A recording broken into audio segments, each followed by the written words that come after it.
Hello everyone, welcome back to this channel. In this video, I'm going to show you how to make left and right a TikTok trend on CapCut apps. Now let's get started. First, after you open your CapCut apps, you just click on the template at the bottom. Click on it. And after this, in here at the top right, you can click on the search box icon.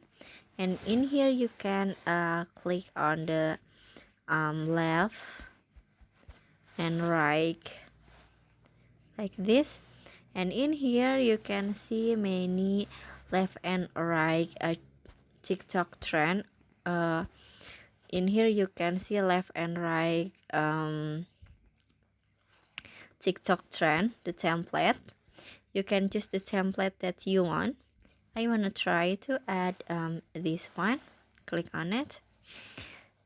I wanna add to this template, so you just click on the use template at the bottom, and in here you can add the photo or the video that you want to add. Maybe this one, this one, this one, and this one, this one, this one, this one, this one, this one. Okay, and after this you can click on the next at the bottom and finish. So after this you can click on the export at the top and finish. So that how to make left and right a TikTok trend on CapCut apps. I hope you found this video to be helpful. If you enjoy with the content, please consider like, comment, and subscribe down below. Bye bye.